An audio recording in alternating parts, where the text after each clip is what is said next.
ایک زمانے میں ایک ایسا ملک تھا جس کا قانون بہت عجیب اور خوفناک تھا۔ اس ملک میں جو بھی شخص بادشاہ بنتا وہ صرف 3 سال کے لیے حکومت کر سکتا تھا۔ جیسے ہی 3 سال مکمل ہوتے اسے پکڑ کر ایک گھنے جنگل میں پھینک دیا جاتا، جہاں وہ بھوکا پیاسا جنگلی جانوروں کے ہاتھوں یا حالات کے رحم و کرم پر مر جاتا۔ اس قانون کی وجہ سے اس ملک کے لوگ بادشاہ بننے سے ڈرتے تھے۔ کوئی بھی یہ ذمہ داری لینے کو تیار نہ ہوتا۔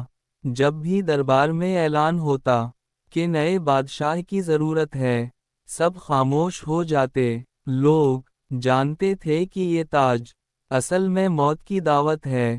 ایک دن ایک جوان آدمی نے اعلان کیا کہ وہ بادشاہ بننے کو تیار ہے۔ سب لوگ حیران ہو گئے۔ کچھ نے اسے پاگل کہا، کچھ نے بہادر، لیکن اس نوجوان نے پورے یقین سے کہا، میں جانتا ہوں 3 سال بعد کیا ہونا ہے، اور میں اسی انجام کی تیاری آج سے شروع کرنا چاہتا ہوں۔ جب وہ بادشاہ بنا تو اس نے سب سے پہلا حکم دیا کہ سپاہی فوراً جنگل جائیں جہاں بادشاہوں کو پھینکا جاتا ہے، اور وہاں ایک سڑک بنائیں۔ سپاہی حیران تھے، مگر حکم کی تعمیل ہوئی۔ چند ہفتوں میں ایک مضبوط سڑک تیار ہو گئی۔ اس کے بعد بادشاہ نے حکم دیا کہ جنگل میں ایک محفوظ جگہ تلاش کی جائے، جہاں ایک چھوٹا سا محل، ایک کنواں، کچھ کھیت اور باغ بنائے جائیں۔ روز سپاہی کام کرتے اور بادشاہ خود منصوبے کی نگرانی کرتا۔ دوسری طرف بادشاہ نے اپنے 3 سالہ دور حکومت میں لوگوں کی خوب خدمت کی، رعایا کے مسائل سنے، انصاف کیا، غریبوں کو کھانا دیا، بیماروں کا علاج کروایا۔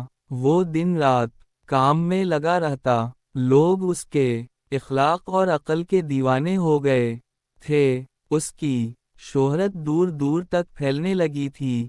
لوگوں کو حیرت ہوتی کہ یہ شخص اتنی محنت کیوں کر رہا ہے، لیکن بادشاہ ہمیشہ مسکرا کر کہتا، انجام سے پہلے تیاری ضروری ہے۔ 3 سال پورے ہو گئے۔ اب وہ وقت آ چکا تھا جس سے ہر بادشاہ ڈرتا تھا۔ لوگ رو رہے تھے، درباری افسردہ تھے، اور سپاہی بھی خاموش تھے۔ بادشاہ نے کہا، مجھے جنگل لے چلو، اب وقت ہے کہ میں وہی جاؤں جہاں سب گئے۔ جب بادشاہ کو جنگل میں چھوڑا گیا تو وہاں کچھ اور ہی منظر تھا۔ وہاں محل تھا، پانی کا کنواں، کھیت، پھلدار درخت، آرام دہ بستر، اور وفادار خادم۔ جنگل اب وحشی نہیں رہا تھا، وہ ایک خوبصورت وادی میں بدل چکا تھا۔ لوگوں کو یہ جان کر حیرت ہوئی کہ بادشاہ نے اپنی بادشاہت کے دوران اپنے انجام کی تیاری کی تھی۔ جہاں دوسروں کو موت ملی، وہیں اس نے زندگی بنا لی۔ کچھ دن بعد لوگوں نے دیکھا کہ جنگل سے روشنی آ رہی ہے، خوشبو پھیل رہی ہے، اور وہاں سے ایک نیا نظام ابھر رہا ہے۔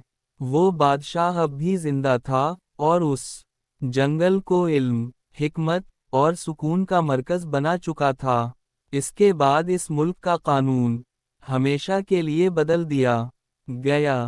اب جو بھی بادشاہ بنتا اسے سکھایا جاتا کہ اقتدار صرف وقتی چیز ہے، اصل کامیابی اس انجام کی ہے جس کی تیاری تم آج کرتے ہو۔ یہ کہانی ہمیں سکھاتی ہے کہ اگر ہم عقل اور ہوش سے کام لیں تو انجام سے ڈرنے کی بجائے اس کی تیاری کر سکتے ہیں۔ زندگی کا اصل راز یہی ہے، ہر وہ دن جو آج ہے وہ کل کے انجام کو بہتر بنا سکتا ہے۔